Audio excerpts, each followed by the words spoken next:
Well, good morning. We have a pretty big number in here this morning. And as a way of a reminder to those who have been consistently here and others who may be visiting or in and out, that go back over some of the things we've talked about. Quickly, these major sections of Matthew seems to arrange his gospel around these 5 sections devoted to different topics related to the kingdom, the coming of the kingdom, making it real and concrete in people's lives, how people responded to the kingdom, what people thought about what the kingdom should be or would be. And then I had originally titled this last section in chapters 21 through 28, The Conflict of Kingdoms, but the more I thought about it, maybe Reclaiming the Kingdom might be a better title for it, as Jesus takes the kingdom back from those who had been entrusted with leading God's kingdom on earth and puts it in the hands of Jesus Christ. One of the things that I'll mention real quickly, through much of this, through almost all of these sections, the Pharisees have played a predominant part in how Matthew and Jesus are forwarding their message. And as we've noted in here, and because we read Gospels like Matthew, take such a negative view of the Pharisees and the way they are by the first century. And I think it's puzzling to us in some ways. Well, how would they have ever risen to be respected to the extent that they seem to be? Jesus refers to them as sitting in Moses' seat, having the authority of the teachers, preachers, having the authority of Moses. And unlike the Sadducees, that the people respected them. And I think at large, I happen to be reading this week up a little bit on the development of them. And, they arose sort of from the time of Ezra and arose as these kind of devotees to the law. But I think their respect among the people, at least according to this writing, really grew during the time of the Greek oppression and the rising of this Maccabean revolt. And so there was such an influence of the Greek, and the Greek leadership was trying to impose their Greek ways on Israel and try to push them away from the law. And the Pharisees became the defenders of the law.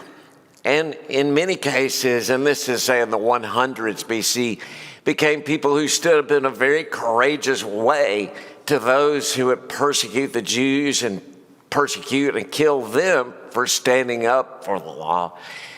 And from that time on, the Pharisees really held a position of respect among the people. But then we see over sort of the 200 years after that, slowly that position of genuine devotion and respect for God's law had turned into a position of elitism and arrogance and ridiculous, tedious insistence and turning, instead of God's law, from a law that was intended to help them see the goodness and grace of God, turning it into a variety of ways, turning it into a burden, something, as she said, that they couldn't lift, and they made it hard for other people to lift it too. And so that brings us to this last section, Reclaiming the Kingdom. And so Wednesday night, Sterling, he talked about chapter 24, and as he noted, chapter 24 isn't just dropped out of the air.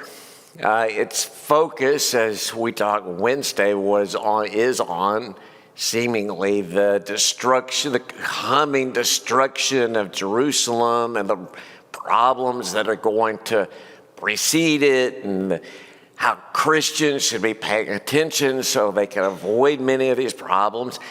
But as we noted, this section starts in chapter 21. Jesus comes to Jerusalem. He comes as king on this donkey and is accepted by the crowds, at least for the moment, as this prophesied son of David. Then chapter 22, the leaders of his day, the Sadducees, the chief priests, the scribes, the lawyers, and the Pharisees all take their turns challenging his authority.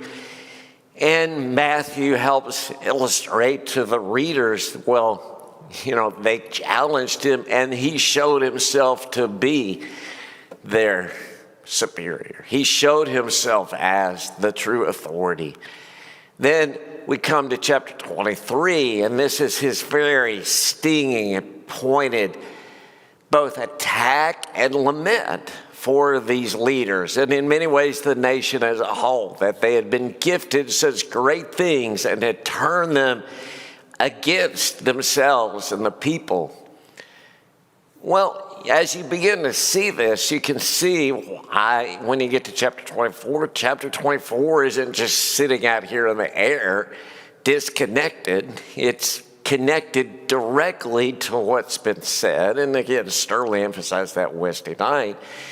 And so these warnings of these catastrophic events that for those of us here that are either entirely non-Jewish or if we have some Jewish blood in us, it's very diluted, that 2,000 years later, this seems like, well, okay, that was a deal, but so what? Why would Jesus making such a big deal about this? But as we pointed out Wednesday, why would this be such a big deal?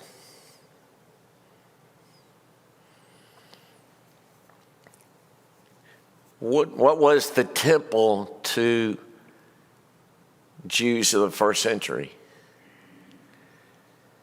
It's a place where they went to atone for their sins. It was the very representation of God's presence and meeting place with them on earth. For it to go away to them is representing God's presence has been removed. Not to mention that when this ultimately happens, Tacitus, the Roman historian, says 600,000 Jews were killed. Josephus says it's around 1 million out of a population of 4 million. You can imagine 1 out of every 4, 1 out of every 5 people is killed. This is a major event. It brings to the end this era that started 1,500 years earlier. I mean, for these people, they would have taken this is sort of the end of the world. And so as Sterling noted, I don't think it really makes sense to jump in the middle of chapter 24 and say, well, now Jesus has switched from this topic to a different topic.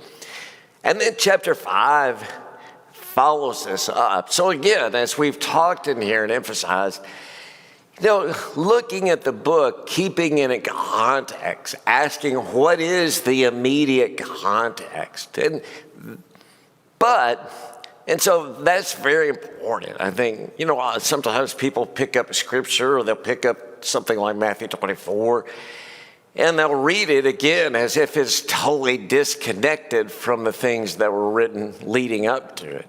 And I think it's much more useful for us, and we get a much better picture of what the message is about by reading it, not just in that context of his chapter, but what leads up to it.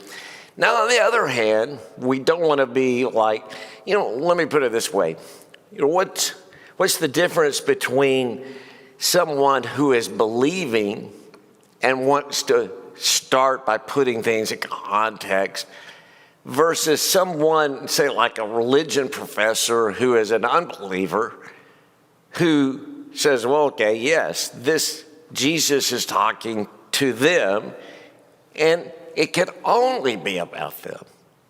Well, for those of us who are believers, what do we believe about Jesus and the Holy Spirit? Well, yeah, that they're not bound, they're not hemmed in by time and circumstance like we are.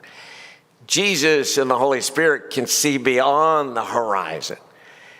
And I think that doesn't change the specifics of chapter 24, but I think as we get into chapter 25, that you begin to see that like in the chapter 21, 22, Jesus is answering their specific questions, But then in his answers, he's almost always broadening the answer. He's almost always saying, well, there's something deeper here. And I think in chapter 25, we see him doing this also. And so as we go along, we'll make mention of that. So as we get into chapter 25, he says, because these things are happening, therefore, here's what you need to do. Well, he tells a series of stories. And the first one we refer to as the parable of the 10 virgins or the 10 bridesmaids. Now, when you read the story, you get a sense that their setup for weddings was a bit different than ours. What time do most people get married in our culture? Well, maybe afternoon, maybe early evening. Not many people set midnight as the time they get married. And so it's a whole different world, that late in the evening, maybe as late as midnight, that the bridegroom there's a series of parties kind of leading up, or a series of meetings and engagements leading up to the actual marriage ceremony. And so that's the setting here. And most people that have read the Bible are pretty familiar with this. So you have these 10 young women who are the attendants for the bride, and they have lamps, but their lamps need oil. 5 of them did what? 5 of them brought extra oil. Because they said, well, we're not quite sure when, the groom, he may linger, and we don't know exactly what time he's coming. And again, Sterling sort of led into this Wednesday night. At the end of chapter 24, what point is Jesus making about these events that are going to unfold? Right, we don't know exactly when. Now, there are signs you should be aware of, and when these things begin to happen, you should flee from Jerusalem. But he says the exact times, it'll be like a thief in the night. These things are going to come without you knowing exactly when they're coming. And so 5 of these young women say, all right, we're going to be prepared. And then 5 of them don't take any extra oil. And the bridegroom is lingering, he's not coming, and their lamps go out. And then he shows up, and what do the 5 need? Well, they need oil. And they ask the ones that had extra, hey, give us some oil, but then we won't have any. And so they have to go get some, and they come back and then knock on the door, and I'll pick up with the verse here. But it's interesting, this wise and foolish women, where do we see, what is this? Again, a Jewish reader in the first century, what would their mind might go to? In the Old Testament, Proverbs, where wisdom is presented as a woman and folly is presented as a woman, and that's essentially what Jesus is doing here. And so he follows it up then in verse 10. He says, but while they were on their way to buy the oil, the bridegroom arrived, and the virgins who were ready went in with him to the wedding banquet. And the door was shut. Later the others also came, and they said, Lord, Lord, open the door for us. But he said, truly, I tell you, I don't know you. Therefore, keep watch, because you don't know the day or the hour. Now, it's not too hard to see, especially if you take out the chapter divisions and you just view this as, a continuation of his speech and points in chapter 24. You see, he's saying, hey, be ready, be prepared. Now, does that make it irrelevant for us that they needed to be prepared for these coming events 30 years later, 35, 40 years later? Well, no, I mean, we're not going to endure those events. But this warning to keep watch, because you don't know the day or the hour. Well, here in 1 Corinthians 5, or 2 Corinthians, he talks about that our earthly tent, referring to our bodies, is going to be destroyed, and we'll have an eternal house in heaven. And then he says, therefore, we are always confident and know that as long as we're at home in the body, we're away from the Lord, for we live by faith and not by sight.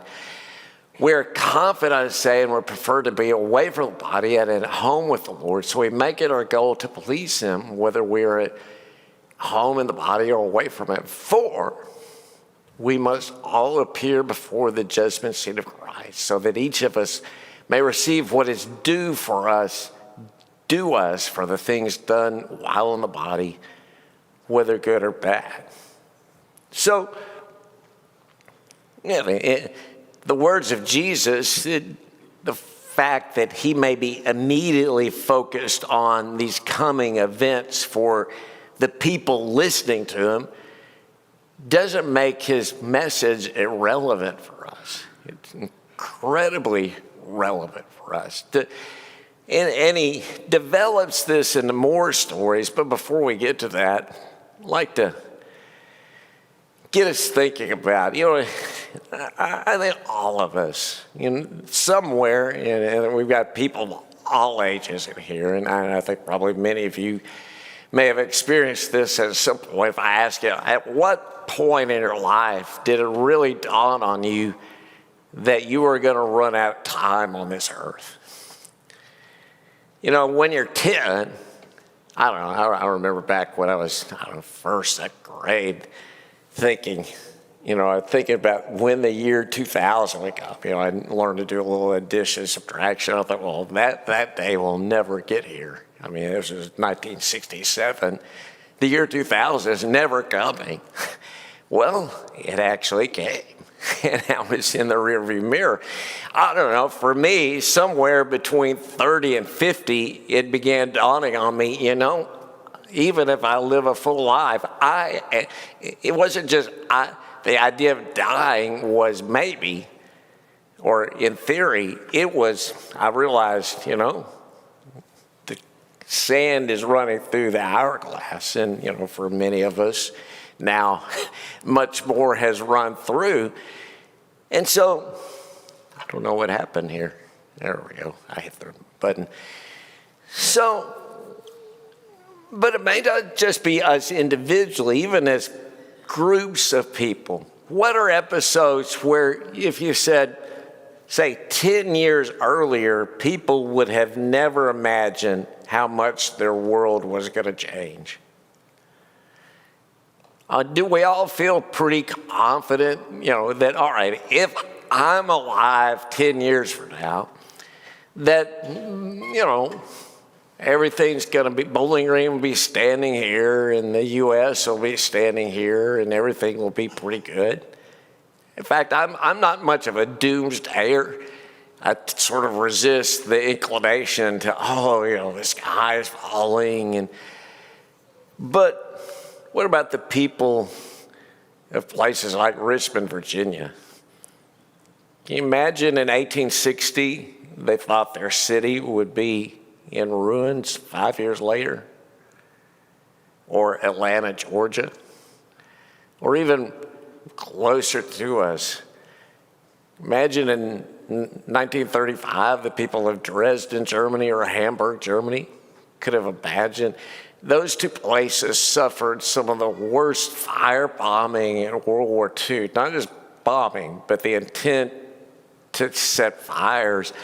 Then in Hamburg, the view was the heat got so intense, the asphalt on the streets melted.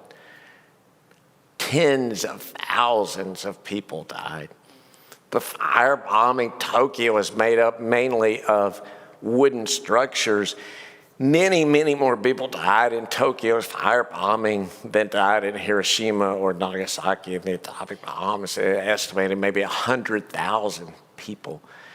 Can you imagine? But my point is, in any of these places, could you think that the people 10 years before would have ever imagined their world coming down like that. You know, as Lawrence said today, that the idea that the U.S. is indivisible. One day, whether in 50 years, 100 years, 300 years, the U.S. will be divided if the world stands long enough. But even beyond being prepared and recognizing how the whole groups of people or regions can suffer destruction, coming back to my original point, what about each one of us? Do each one, I know, as I mentioned, each one of us has a sense that, all right, we get old enough, all right, my time is going to run out. But for many of you, again, I'm not trying to touch nerves and set off feelings that are uncomfortable, but for many of you here, you've lived through circumstances where someone was here one day and months or even weeks in some cases, or maybe even a day or two in other extreme cases, that person is no longer here. You know, do we really have the guarantee of tomorrow?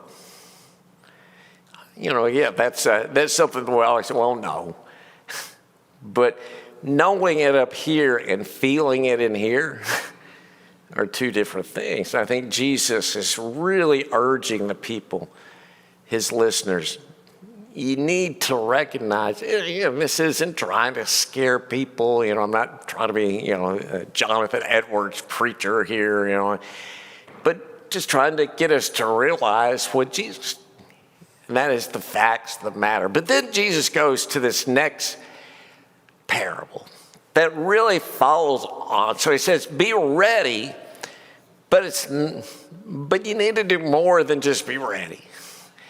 And so the parable of the talents, in some modern versions, is referred to as the parable of the gold bags. A talent was a weight of measure. A measure of weight. And so a talent, it differed across cultures. We don't know exactly how much this would weigh, but most estimates put it somewhere between 50 pounds and 100 pounds, right? So imagine if you had a 50 or 100 pound bag of gold. How much would that be worth? Well, I did just a little calculation at, $1,800 an ounce. We're talking somewhere between $1.5 million and $2 million per bag, right? So even the one talent, one bag man was given something incredibly valuable. I think that's a real emphasis here. It's easy to think about, hey, these people are given different skills and different abilities. I don't think that's really the message. The idea is they were each given tremendous gifts. Some weighed more than others, but if you were given a bag that had $2 million in it right now, you'd say, hey, that was quite a gift. If you were given two of them, that's an even greater gift. And so, again, most are well acquainted with the story. The two with the larger amounts, they go out and use it and turn it into more. The one bag man buries it in the ground. And why does he do that? Yeah. I don't want to take any chances of losing this. Now, one of the things about all these parables is that I think you have to, and many people have said this through the years, you can run into trouble if you try to attach meaning to every detail. In the parable of the 10 virgins, the wise virgin fall asleep too. I think that's just part of the story. It's not the real message of the story.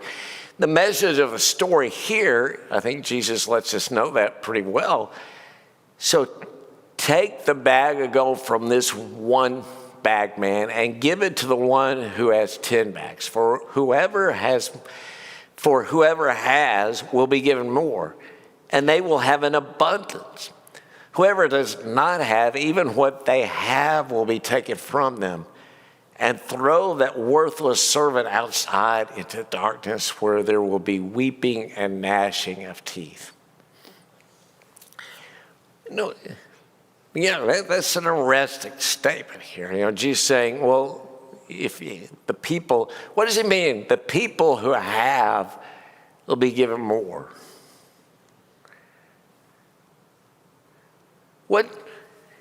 Think about this. The man who stuck it in the ground, he's taken this great gift and done nothing with it.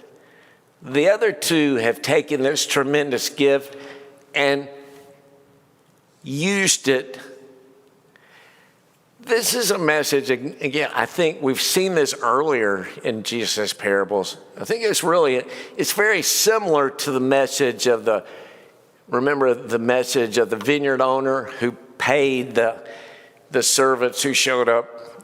At the end of the day, he paid them the same amount as the servants who showed up earlier. Remember what the emphasis of that parable really is? Right, the master's gift. That I'm giving blessings, and you're saying I'm a bad person because I'm giving you a blessing. And so here, think of the gift. Think of the bag of gold as grace. Here is something incredibly valuable being given. The first two, they treat it as something incredibly valuable, and they're essentially using this valuable gift to turn it into greater amounts. What does the Lord want us to do with the grace that we've been granted? Right, use it to be gracious ourselves. To be full of grace, however you want to put that. To extend the grace we've been given. That's really what the first two are doing. They're taking the gift that they've been given and extending this grace and turning it into even more grace. Whereas the one talent man, it's interesting, Jesus equates his actions of bearing it as essentially the same as if he had just thrown it back in Jesus' face. Taking the grace that we've been given and sort of sitting on it, ignoring it, neglecting it, burying it, is no different to Jesus in the story at least than just saying, Jesus, it'd be like us walking up and taking the bread and the juice and just raking it off the table and saying, I don't care about that. The text does not really say this, but I want to put this in. People get jealous sometimes. In other words, if you have two children and you have $10, you give one 6 or you give one 4. The one that gets 4 would sometimes be jealous of the one that got 6. So therefore, they will do nothing with 4, but just continue to live a life of jealousy with the one who have gotten the 6. So that, even though that is not in the text, but I see that with the 10 talents that were divided among the people. Yeah, that would be a very common response among us to view it with jealousy. And maybe that's part of Jesus's intent here. But again, Jesus follows this up. I think all three of these stories are very related. Follows this up with this sheep and the goats, what technically writers say we should call this a parable. And it is different. These parables are stories. This is going to happen, and he uses sheep and goats as sort of stand-ins for the participants. Now, Julie and I, we've joked over the years to say, man, goats, you can see why Jesus would use them at times to represent evil. You look at a goat and there's eyes, but sheep are the same way. They have weird eyes. So I don't know that really separates them. You just say, hey, I'm going to use one and the other. But he says, all right, he's going to gather the nations and he's going to separate the sheep from the goats. And he says, then the king will say to those on the right, the sheep, come, you who are blessed by the Father, take your inheritance, the kingdom prepared for you since the creation of the world. For I was hungry, and you gave me something to eat. I was thirsty, and you gave me something to drink. I was a stranger, and you invited me in. I needed clothes, and you clothed me. I was sick, and you looked after me. I was in prison, and you came to visit me. But to the goats on the left, well, they did just the opposite. That rather than giving, he needed something to eat, they didn't give it. He needed something to drink, they didn't give it. He was in need of clothing, they didn't offer that. Well, both of them raise the same question, which is, when did we do this? Even the sheep are saying, I don't remember seeing you, Jesus, and doing this for you. And his response is, well, truly I tell you, whatever you did for one of the least of these brothers and sisters of mine, you did for me. And the others will also say, well, when did we see you hungry, thirsty, or needing clothes and didn't help you? Well, truly I tell you, wherever you did not do for one of the least of these, you did not do it for me. Then they will go away to eternal punishment, but the righteous to eternal life. Now, again, this is one of those that I think raises questions among people. If you look at verse 31, he says, when the Son of Man comes in his glory and the angels with him, he will sit on his glorious throne. Now, as we've seen in chapter 24, the coming of the Son of Man doesn't always refer to some end time event. But then he goes on and says, and all the nations will be gathered before him, and he will separate the people one from another as a shepherd separates the sheep from the goats. And so, again, maybe this is focused solely on the events coming in AD 70, and it's hyperbole, it's setting a grand stage for that. Maybe it's that. Maybe he also has his eyes beyond the horizon and thinking about an end time event here. And maybe, as some have suggested, this is something that was then, the future, and even now. Think about it. The Lord is sitting on his throne now. And there is a progressive judgment going on of nations and individuals as time progresses. I don't know that we have to take one or the other view of it. The bigger point is, again, be prepared. Recognize you've been given a great gift, and then do what with that gift?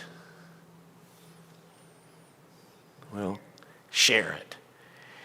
Now, does he say here, the point is, well, you were given the message and you didn't go out and evangelize people?